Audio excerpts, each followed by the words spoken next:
Folks, we're going to go around the room. Thanks, Charlotte. We're going to go around the room and just introduce ourselves.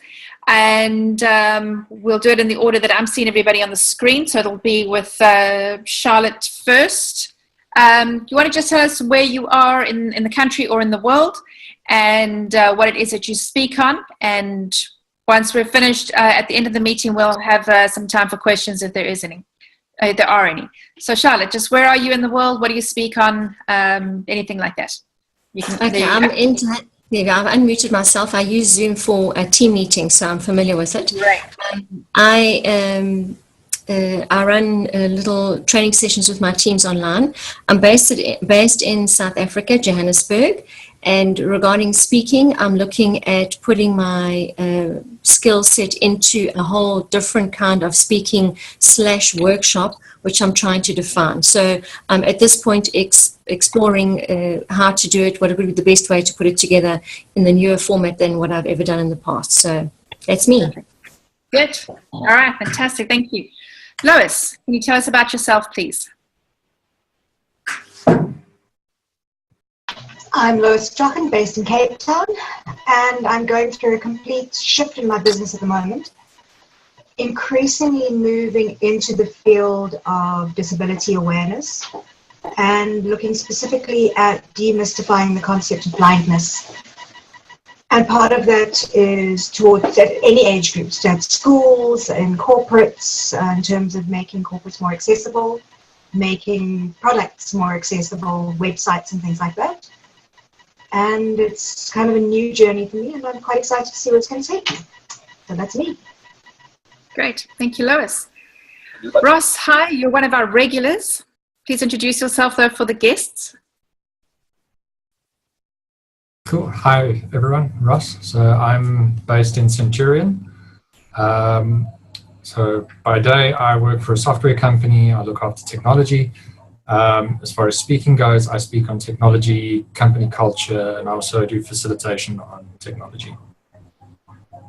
Good. Thank you, Ross. Alison.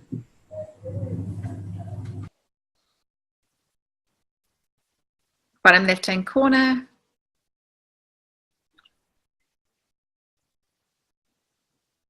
Do you need help, Alison? Oh, wait, it's come off. It's fine. Good. So I'm based in Johannesburg at the moment, about to move down to the Vaal Dam at the end of the month. And I mostly facilitate workshops in behavioral change and perception change around team dynamics, interpersonal relationships, leadership with respect to interpersonal relationships, communication, conflict resolution. So sometimes I also get asked to speak on those topics. Great. Thank you, Alison. Lovely. And Nikki Abdenor, how are you? Hello, I'm based in Cape Town, and by day, like Ross, I've got a job. I'm a clinical psychologist, and I'll just say I moonlight as a speaker. A very, very engaging, interesting speaker. Thank you, Nikki. Thanks. Angela. Nice to meet you, Angela. Hi, I'm currently in Port Elizabeth, but I'm normally in Johannesburg, and I'm facilitating a workshop here, but I speak mainly around executive presence. Okay. Sounds very good. Thank you. Welcome. And Andre, how are you? Hello, Charlotte. Nice to see you again. I'm based in Cape Town as well. I'm a mathematician, but I speak mostly about economics and politics. And my business name is The Big Positive Guy, so I try to find opportunities in amongst the negatives. Good. Thank you very much. Thanks, Andre. All right. I always seem to omit actually introducing myself, and not everybody knows who I am. So I'm based in Cape Town. And I am also kind of like Lois. Lois and I are in a mastermind group of some fascinating women speakers, but I'm also transitioning into new material. I've been training on LinkedIn for years, yeah, anything to move out of the social media space. But I'm studying future studies at university, and I'm moving into that area, which is really a fascinating kind of conversation. But I'm also involved in terms of PSASA. I run these online meetings. It's just an opportunity for people to connect from different places, especially if there are, and we often do have people from other parts of South Africa where we don't have traditional meetings that are at a venue. And we also often facilitate or have people from other countries joining us. And yeah, so I'm going to hand over to Paul now, but I just want to kind of introduce him. I know, Paul, I've got both of your books, but this is the one that that I put my hands on quickest. You can present with confidence, which is fantastic. And I remember getting this from you at the Global Speakers Summit here in Cape Town in 2009. Is that when you spoke there? That was it? Yeah. And I remember being quite in awe of you and thinking, oh, wow, this is so cool. And I didn't even want to go up and ask for your autograph in the book because I didn't want to, like, you know, interrupt you. And now here we are friends and we're talking in the same meeting, which is great. So, Paul, thank you so much for sharing your time and your knowledge and insight and experience with us. Paul is a certified speaking professional, which is a designation that you get from the American National Speakers Association. You have to fulfill a number of requirements, have been operating for a period of time, and been earning sufficient money. But besides doing that with NSA, Paul is also a member, an honorary member or honorary fellow of the Professional Speakers Association of the United Kingdom and Ireland, as well as being one of our past national presidents with PSA South Africa. And which of the awards did you get? Founders Award, Paul? Yeah. Founders Award. Yeah, okay.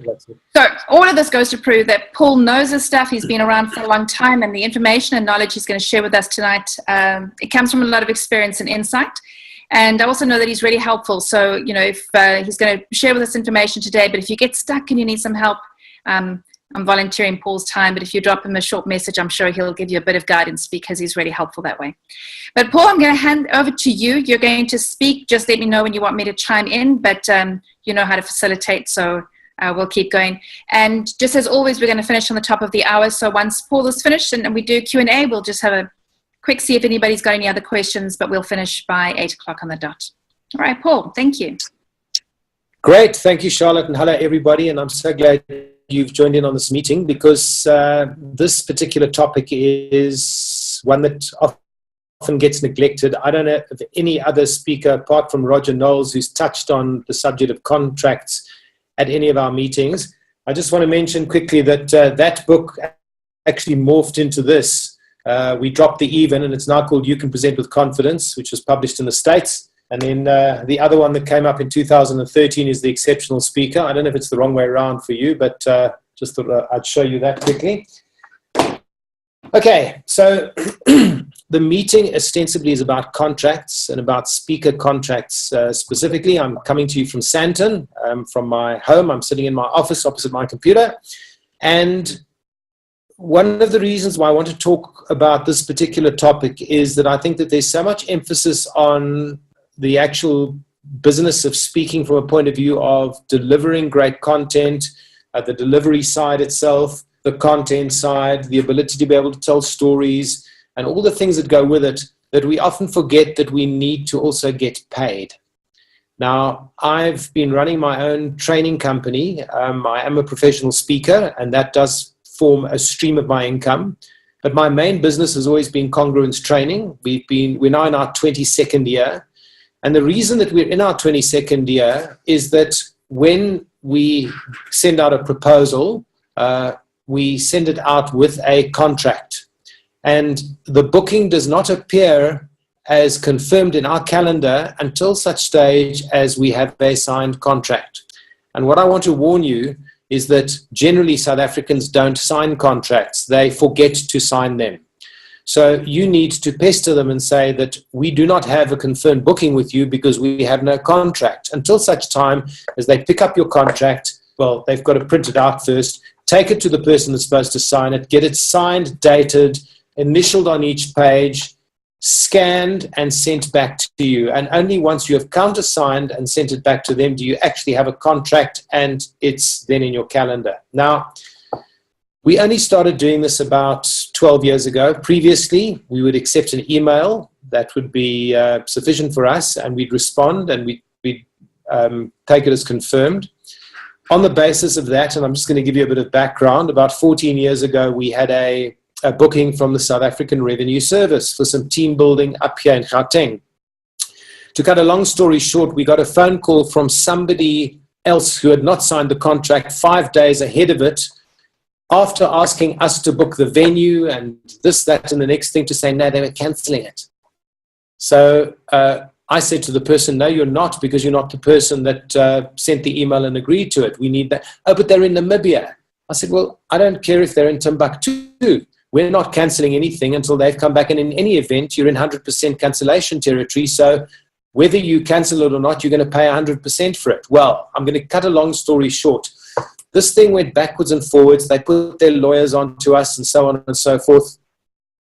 But 14 years ago, we got paid 65,000 Rand from SARS on the basis that they had agreed to go ahead with the team building, and it never ever actually happened. I was able to pay the venue, I was able to pay my facilitator, and I was able to pay myself for all the time and effort that I put into it. And after that little experience, I thought to myself, well, I'm not going to risk going into business any longer for anything that's substantial without a contract. Okay, so why do we need a contract? Well, it's fairly simple and straightforward. Number one, I want to get paid. Number two, if I'm not paid and on time, I want to be able to get onto them and say, well, there's a piece of paper that says that these are the terms and conditions. You should have paid me by yesterday. I haven't been paid. When are you going to pay me? And if there's no amicable response and, oh, I'm sorry, it was an oversight or what have you, we can start applying the conditions of whatever the contract was. The last thing is that if we start getting a situation where there's attitude and they don't want to pay us or something like that, we've got legal recourse because we have a contract. But there's something else that's fairly important, and that is our cancellation terms. And the cancellation terms quite simply refer to if they change their mind a few days or a few weeks before the engagement is due to take place. Now, we have never, ever had an instance where people have cancelled 21 days, between 21 and 28 days in advance. So we used to have that as part of the contract. We had a sliding scale moving down from 25 to 50% cancellation to 75 to getting to 7 days before it would be 100% cancellation. We've taken the 21 to 28 days out because we've just never had it. So it now starts 50% between 14 and 21 days. The middle one is 75, and then finally 7 days or less, it's 100%. Now, what that does psychologically to the client is it tells them that you're a professional. If you don't have a contract, they automatically now these days assume that you're pretty Mickey Mouse because you don't demand one. So from that point of view, to allow the client to understand that you are a professional and that you're in business and that you expect to be paid, you need to have a contract with terms and conditions. Now, generally what we do is if it's a new client, I'll ask for a deposit up front. If it's an existing client with a good payment history, then we don't demand a payment up front. We just simply give them what our normal terms are, which is usually 14 days after the engagement. In the event that it's government, we know that their standard way of doing business is that we're not going to get paid in 7 or 14 or 21 days. So we do the standard 30 days with government, but then we have recourse because we demand a purchase order from them. And if there's no purchase order, well, then there's no engagement. And if the day before the purchase order never arrived, well, I don't feel inclined to get in my car and drive to Bronkhorstspruit or anywhere else to do the engagement because effectively we don't have an agreement. And I think one of the things that we need to realize is that because generally a speaker is regarded as being a small company or a small organization, they don't take us as seriously and they think that they can mess us around. And testimony to this is the fact that a lot of us receive requests for quotations, and generally they're going out there to 3 to 5 different speakers, asking them for a quotation or a proposal or whatever it is that they ask for. And I can tell you that 80% of the time they never ever get back to us unless we follow up and find out what's going on. So by supplying a contract with your proposal, you make it clear that you are a professional. Generally, I tend to find that a lot of people don't read what you send them. So you need to remind them that, in fact, they have to sign the contract, because they say, oh, do we still have to do something? Well, yes, you need to sign the contract. You need to date it. You need to have it witnessed. You need to have it initialed, and you need to send it back to me, because that's the only way that I'm going to do business with you. And I sometimes mention that I've got a few other inquiries for that date as well, so they need to do it fairly quickly. So at this stage, are there any questions? And just remember to please unmute your mic if you do have any questions. Otherwise, I'll keep going. Okay. So if you do have a question while I'm speaking, I'm looking at the gallery with all of you on it. Just please raise your hand, and I'm very happy to take any interruptions. Right, so the proposal effectively comprises of two parts. And one of the very important keys to a speaker contract is to keep it as short and as simple as you possibly can. The moment you start going into these 4, 5, 10, 15-page documents, nobody's going to read it. They don't even read a 2-page document, so how can you expect them to read a 4 or 8-page document? They're not going to do it. So I generally have a fairly short proposal. It may have a heading. It will say, thank you for your inquiry to me. My understanding from our discussion and your subsequent email is that you're seeking a speaker to speak on whatever the topic is. I also mention the dates, and I make it clear in my email that those dates are either under pressure, or there's a tentative booking, or the dates are available. And I make it clear then that there's a contract on page 2, and in order to secure the date, you need to return the contract to me, and in certain instances, if it's a new client, they need to pay the deposit. Don't try and pull that on government, because generally that you'll just draw a blank with them, because there will be no deposit. But once you've got the purchase order number, it is as good as a deposit, because even if they pay late, they will ultimately pay you. Okay, then what I suggest that you do is that in your covering letter, you do a bit of a marketing splurb, because what they do is that they generally look at 3 to 5 different quotations. That's the normal thing. Sometimes it's only 2, and occasionally you get an organization that specifically wants you, which is great. But there's no harm in doing a little bit of a marketing splurb, telling them who you are, what your credibility is. If you've written a book on your topic, tell them what it's called, because the word author equals authority. So it marks you as the authority on that particular topic.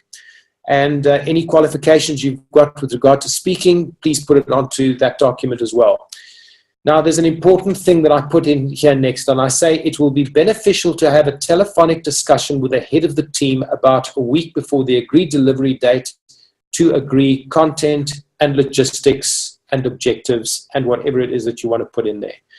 What that generally shows is that you're not just going to go in there and deliver something off the shelf, that you're prepared to customize that talk to that particular audience. Now, customization is generally not such an onerous thing as we may think. It's really just directing the context of your speech to that particular audience.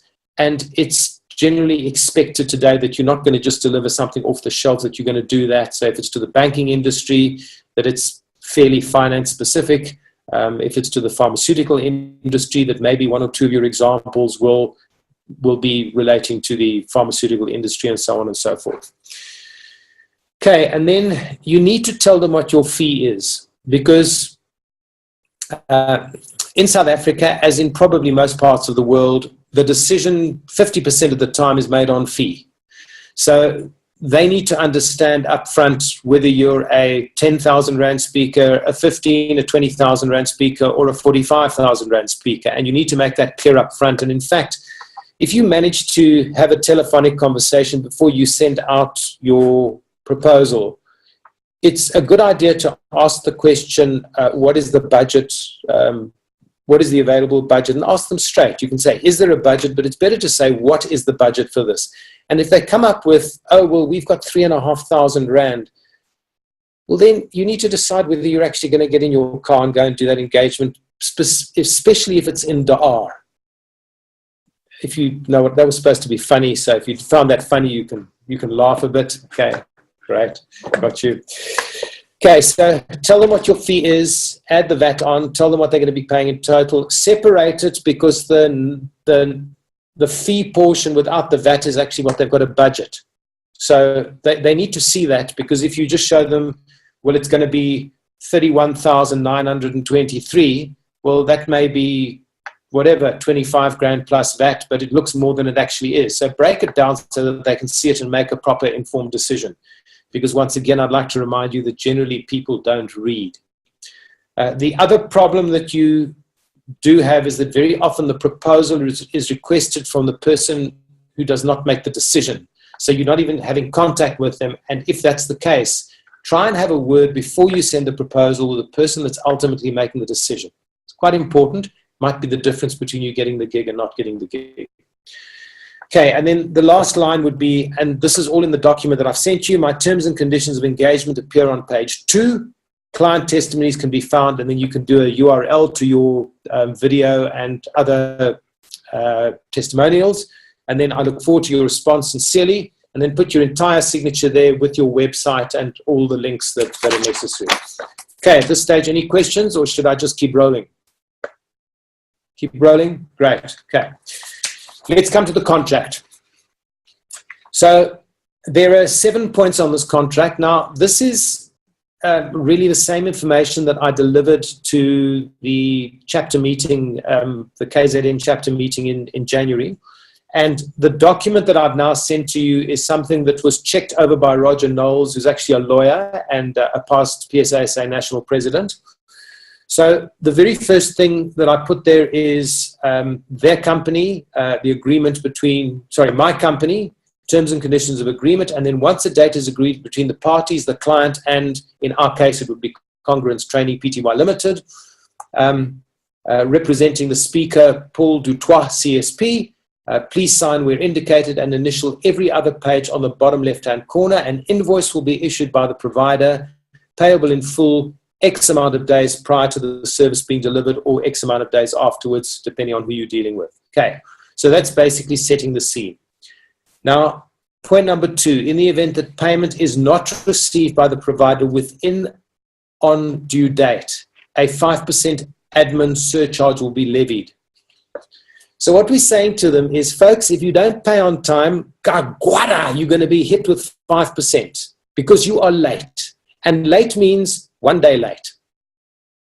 Now, the point is, if it's going through a process, you may elect not to enforce that. But the point is that if they get nasty at some stage, it's in the contract and you can enforce it legally. And I can tell you that if you keep pestering them, they'll pay it. So the admin fee will be surcharged. An additional 1% surcharge will be levied for each week the payment is late thereafter. All surcharges are payable immediately. Now, by having the, excuse my language, but by having the balls to put that into your contract, you are saying to them, I'm a professional and I expect to be paid on time. Now, unfortunately, most speakers are too afraid to do that because they don't want to upset the client. The client won't be upset if you're firm and if you're professional. You want to be paid. I've been in business for over 21 years because I get paid. I have never not been paid. In fact, I can assure you that there is only one bad debt that we have, and it goes back to 2003, and it was Standard Bank. There you have it.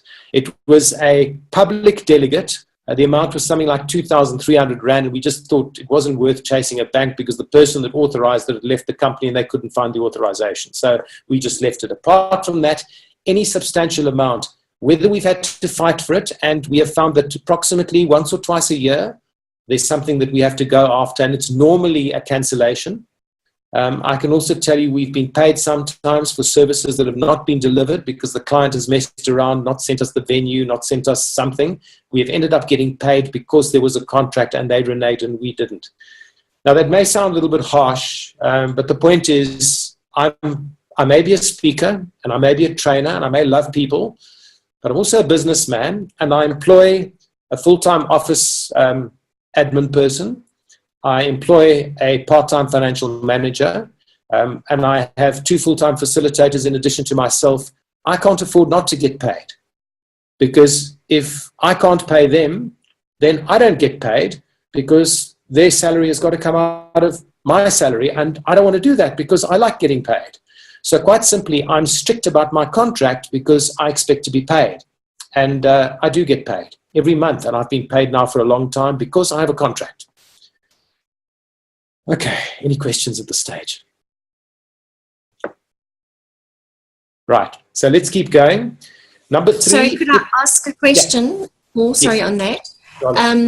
When you have had this instances where you've been paid and you haven't done it, do those clients often come back to you, or do you keep the door open with them, or do you walk away from a client when you've been paid and it's that on their side is because of the contract not being honoured, not yours? I always keep the door open, but there are always terms and conditions to the cancellation. So generally what I will do is if, let's say in the case of this thing with SARS, I was pretty much overly generous with them. I said that please pay us, but in the event that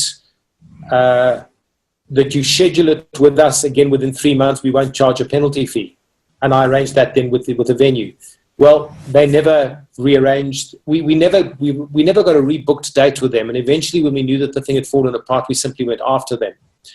But in the case of SARS, that was a department because it's a big place. So it depends on a whole lot of variables. And I'm really not afraid to name names because when people act badly, they deserve to have their names named. One of the most amusing was MultiChoice. They booked me for a double engagement. They bartered me down in my fee by about 5%, which I eventually accepted for 2 engagements. And the problem that I had with them is that they never came back to me with the venue. So the date came nearer and nearer, and it was booked off in my calendar, and I did all the paperwork, and I prepared for the talk, and I never knew where the darn thing was, and I could never get a response from them. And eventually the date came and went, and I demanded payment. And they said, no, because you didn't do the talk. And I said, well, that's because in any event, I said to them that I would be happy to do the talk again within 3 months, but if it's after 3 months, they're going to have to pay 50%. Well, guess what? They came back 8 months later and said, would I please do the talk for free? And I said, no, it's 50%. I never heard from them again. So I ended up getting paid 42,000 Rand plus VAT for a talk I never did. And I've kept the money because they were despicable in terms of the way that they conducted themselves. Now, again, you might think that that's pretty hard. I don't want to do business with people like that. I don't want to see them again either. Mm-hmm. We've had one recently where we had to go after them because after countless meetings, they ended up cancelling it. Well, can I cut a long story short? The payment arrived in our account 10 days ago. Why? Because we had a contract. So it's fairly simple. Please don't ever have a proposal that is agreed to for a substantial amount, and I say anything over 10,000 Rand is a substantial amount without having a contract, because if you don't end up getting paid and you don't get the money out of them, it's because you're soft or it's because you just simply didn't have a contract. So folks, you need to learn to get tough because you're in business, and frankly, somebody that acts like that doesn't care about you, or in fact, they don't care about anybody. So you may as well take their money. Thank you. Wow, do you think you'd hear that from a CSP? Anyway, can I continue? Great question, Charlotte. I hope that answers the question. Yeah. No, that's great. Nikki has shared something in the chat box if you want to have a look. She's got a couple of things that she adds in. Nikki, do you want to comment on that quickly before? Otherwise, we have to read the whole thing. But it's about flight costs and stuff. Oh no, I just cut and paste a bit of my contract, but Roger obviously hasn't okayed the legal talk. But yeah. I feel like everything that's in my contract was learned through error. You know, yeah. So like booking flights, paying them for myself, and then the talk date gets changed. So it's almost like every couple of months I'll add a new little point, but I agree with you, like less is more. Yeah. But you learn the hard way. Okay, so I'm not going to read through every single point there, Nikki, but thanks for sharing it with us. What I will say, I'd share it for people to have a look at later. That's fantastic. That's wonderful. Thank you. Nikki, I have a standard template that I use. So I save it in my Paul Talks 2017 file as Paul Talk Master. So I use a Mac. How many people use a Mac? Quick show of hands. Okay, so Yes. everyone else uses PC. Okay, so you use a Mac. If you use a Mac, what you do is you pull up the document and then you duplicate it. And then if you duplicate that document, you can make changes on it and save it as whatever you want to save it. Yeah. But whatever you do, just make sure you make a duplicate document. And when I do my initial one, my first page blurb, that's obviously customized, but I always check the contract because the standard contract may not be appropriate for that particular client. Yeah. For instance, the payment terms are almost never the same. For one, if it's government. For another one, if you had a meeting with them and you just got a good feeling about the fact that you wouldn't have to worry, so you just decided on gut feel you're going to waive the deposit, you can do that. That's not a problem. So long as you've got something. So when I say something, I don't think an email is something. I think that a contract is something or a purchase order is something, but you need to have something concrete. That's really important. And that's really the way I look at it. So the message here is every single time you send out your contract with your proposal, you do need to go through every single word. And the other thing I like to do is I just tidy it up to make sure that it all fits into 2 pages nicely and neatly. I don't want the last line edging onto page 3. That's unprofessional. It gives people a message you don't care. So make it look nice. If you've got to reduce the font by 1 size, reduce the font by 1 size. If you've got enough room to increase the font by 1 size and fit it all nicely onto the page, do that. There are certain little things in business that you do that show that you care. And you tend to find that people that take the trouble with the crossing the T's and dotting the I's, they just look a bit more professional in the eyes of the client. Okay. Be all right if I just moved on to a few more points there. Number 3, if the date is postponed by the client, this is very important.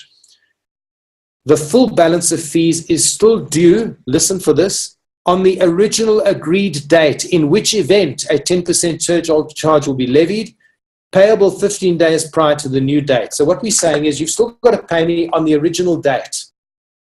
But if you do that, all you're going to have to do for the new date is pay me 10%. What it means really is that they're not just going to cancel willy-nilly, because let me use a round figure. If your fee is 20 grand, they don't particularly want to pay 22 grand. It's also messy. It's another authorization and what have you. So it might just make them think twice. If there's no penalty at all for postponement, well, it kind of just makes it a bit easy for them to postpone you and shift you on. So once again, by doing this, you show that you're a professional. And you're implying that your calendar is pretty full and you don't just have dates falling out of trees. They were lucky to get that date with you anyway. Okay, so payable 15 days prior to the new date. And you're saying 15 days because you're making it clear now that you want the money up front. If the client cancels a second time, the fee and surcharge are forfeited and the contract will be deemed to have been fulfilled by the provider. There it is in black and white. Mess me around twice, and you pay me and I don't have to do anything. It doesn't mean that you won't be cooperative. For instance, if they postponed it because they had a problem with the venue and they postponed it a second time because their staff were on strike, have a heart. I'm a decent human being as well. I like to work with my clients, especially if I already have a relationship with them. I try and be reasonable, but you need the contract to protect yourself in order to see that you will get paid. Okay, number 4, in the event the speaker cancels. Now, it's very important to put number 4 in because you want to show them that this is not a one-sided contract. In other words, if you're unreliable, they have got recourse. So here it is. In the event that the speaker cancels or postpones due to illness, incapacitation, transport delays, or inclement weather, the client is entitled to insist that the contracted service is delivered within 30 days of the original date. In this event, the provider will forfeit 10% of the fee. Now, is that reasonable? I think so. You're now inconveniencing them. You're asking them for more if they postpone. So you must be prepared to take a little bit less if you postpone. And I think that's pretty reasonable. And it really also shows that you play fair. Number 5, all subsistence and travel costs outside of, now we normally say that if it's outside of Gauteng, they have to pay. But if it's inside Gauteng, well, I'm happy to get in my car and drive to Pretoria. That's not a problem. So just make it clear. I'll just read that again. All subsistence and travel costs outside of, let's say, Gauteng are additional for the client's account. Number 6. Now, this is a very important point. Cancellations will only be accepted in writing by the person who placed the order or his or her immediate superior. I can't have a junior person to the person that signed the order phoning me and saying that the thing is cancelled. I don't accept that. You can just have anyone signing something. You can have another speaker phoning and pretending he's somebody and cancelling and saying, well, don't worry, I'm available. So there's all sorts of pitfalls. So it's got to be the person that you originally dealt with and preferably the person that signed the contract. Okay. And then number 7, by signing the contract below, the client accepts these terms and conditions of engagement and warrants his or her authority to bind the client. And then you are pretty much covered. Then below that, quite simply, just the signing bits, contract between so-and-so and so-and-so, what the fee is, showing the amount of that. The venue needs to go on there so that there's no dispute about where it was. So you can't say, oh, well, I didn't know where the venue was. They've got to put it in there. The request and agreed date. Another thing that I put there is the duration of the speech. It's no good that you prepare for 1 hour and actually they wanted 2, or you prepared for 2 hours and actually they wanted you for 40 minutes. So if there's an understanding, and it's the type of thing that you can just verify telephonically with them 3 days before. You can just say, in terms of the contract, you mentioned an hour, has anything changed? And they'll go, oh my goodness, yes, I forgot to tell you, one of the speakers has pulled out, so can you go for an hour and a half? Well, now you know, you can prepare an hour and a half worth of slides. So these little things are pretty important. And then accepted this day at this place, the company name, their VAT number. You need a place where their VAT number can be put in, otherwise how are you going to invoice them? And then a place where you sign, accept it, date it. And remember, you send them the blank contract. You don't send them a pre-signed contract. They've got to sign it, send it back to you. Once you've countersigned and sent it back to them, it is a binding agreement. And provided you don't renege on anything that you've put in the agreement, you get paid whether the engagement takes place or not. Any questions? There are questions in the chat box. Angela's asked about the same question, the same contract for training courses. Sorry, say again? Angela asked, do you use the same contract for training courses? No, this is a speaker contract. So we have a training contract as well. The splurb on the first few pages is more than 1 page. For our customer service, it's 2 pages. For our presentation skills, it's 3 pages, and the contract will then be on page 4. It's pretty similar. It just doesn't have all these 10% and 5% in it. It's pretty simple and straightforward. It's just simply a 50% cancellation fee between, I think it's 15 and 21 days. Between 8 and 14 days, it's a 75% cancellation fee. And from 7 days and less, it's a 100% cancellation fee. But I do reserve the right not to enforce it. And I only enforce it if I hit a brick wall, as we did with a recent client where we just eventually gave them their 3 options. In fact, we gave them 4 options. And on all 4 of the options, it said, pay our invoice and then. So they had no option. They were going to pay anyway. And we stood firm, and the money landed in our account right before the end of the tax year. And we're quite pleased about that because it was 3 meetings, customization, a very unpleasant meeting with a human resources manager who came in at the end, and all sorts of things. And we just stood our ground. And, for 49,800 and something rand, I'm not going to let that go by the wayside. Okay. So from Ross, proposal and contract together, yes, pretty much so, preferably after you've spoken to the decision maker. I don't necessarily send the contract immediately. Sometimes I send an information request. Now, what we have on our website is that we have what we call a course information questionnaire. For instance, if they want to ask about customer service, then we want to know how many people, what's the issue, is it call center people or is it another population? So we've got a course information questionnaire with about 10 different questions. It also captures their details. once we've got that information, we know whether we can, how many courses we have to recommend, we know how we must price it, and so on and so forth. So that's generally how we approach things. From Alison, I like the on-time payment and surcharge for postponement. Great clause, re-speaker cancelling. I've always struggled as to what to do if this were to happen. Well, it's very simple. I've left you the document. If you pretty much follow that document and adjust it to your own requirements, you're pretty much on song. Do you use this? There we are, the same one for training courses. Yes, there was one from Angeline. Proposal is step 1, then invoice 2. Where do you put the contract? We've answered that. That's with the proposal. So it's page 2 of the proposal. Anything else anyone would like to ask? Just a general comment. I wish I had this a year ago.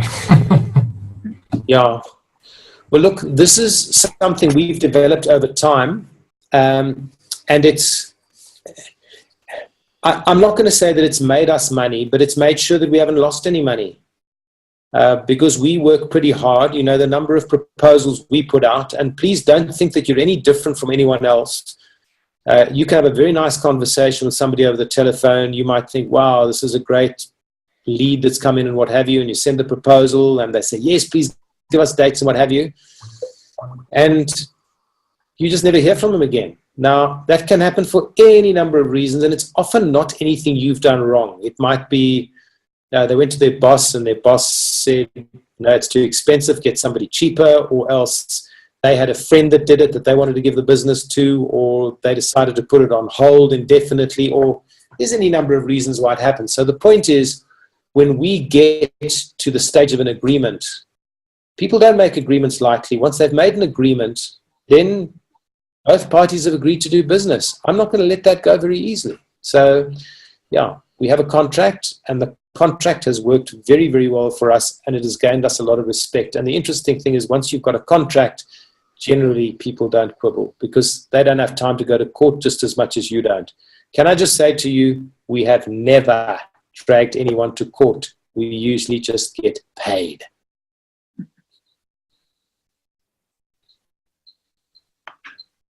Charlotte. Any other questions, folks? Paul, I think one of the comments that you made right at the beginning really struck me when you talked about the fact that a contract like this makes sure that we look professional, that we're not just, a small operation just trying to get by. And I think that's one of the challenges that a lot of us have, especially if we're doing two different things. If we're working at a day job and then trying to do some speaking afterwards, it's easy sometimes to cut corners. And I think that is a problem that we're faced with a lot of speakers, and we'd very much like to see that we all have an opportunity to raise our level of professionalism across the board, because then every other speaker gets the opportunity of being treated better rather than taken advantage of. Yeah, well, I think you raise a very important point, Charlotte, and I think what we also need to realize is that there are some speakers out there that are making a pretty good income. They are charging not just 5-figure fees, but they're charging fairly big 5-figure fees. And we need to thank them, because those are the speakers that are making customers realize that you don't pay peanuts for a speaker. So while we're running around afraid of losing a gig and therefore undercharging for it, we're not doing the speaker business any good. We're allowing clients out there to think that, yeah, we're available for $8,000 and $5,000 and $7,000. Well, if that's what I charged for my speaking, I would have been out of business a long time ago, and I'd be working for the railways or something. So you need to charge what you're worth, and what you're worth is a reflection on your own self-esteem. And if you want to be a speaker and you're serious about speaking, you need to research your stuff properly. You need to have a kick-ass talk, and you need to charge for it. I think I saw a hand going up. Yeah, Ross. I just wanted to comment on that as well. My wife, as Charlotte, you would know, having seen her a couple of times on these, she's in the web design sort of field, and the web design field is having quite a problem in that you've got all these guys offering a website for R1,000, and you can't. That's a terrible website, but it undercuts all the guys who are actually good. So I actually use that as a model for, like, if I'm going to charge, I'm going to charge properly. Yeah, I think realistically, what we need to acknowledge is that the market changes. That's one of the trends now, that people will do a website for R1,000. How good that website is going to be for R1,000, I'm not really sure. Richard Mulvey and myself made a very good living in the previous decade doing public seminars, especially up to about 2007, before the financial crash came and all the banks stopped sending their delegates. Now, the Americans and these success resources people have moved in, and they've completely killed that market for us. Because whereas previously we'd have a really nice packaged product where we'd give people breakfast and they'd leave with a pack with goodies in it, like videos and books and pocket cards and things, these guys come along, they give them nothing, and they upsell like hell. They charge them 20 grand for a course or something like that. And I reckon that 90% or more of people have left there feeling ripped off, and they've just killed that market for us. Because every time, it's like the way the team building market went. Eventually, every corporate thought that team building was abseiling, Skopskit and Dorner and riding around on quad bikes. That's not team building. So, we still do experiential team building, but we don't sell a lot of it because the market has been killed. The seminar market's been killed. So we need to do different things. What also used to happen is that in the old days, we used to be able to email the quote of the week or the quote of the day. You don't bother with that anymore because every person on Facebook thinks they're a quotes guru now, and they're posting, so people have seen them all. So you look for different things to do. And what's generally happening is that one has to be more precise about adding value, and you need to find value that generally people haven't seen, and you need to make sure that your content is fresh. But I think that if you're the authority on a particular area, you'll always have something to sell, and you'll always have something that people will want to listen to. The important thing is to have the type of topic that you can monetize, that people want to pay to listen to, and essentially then you're aiming for the corporates.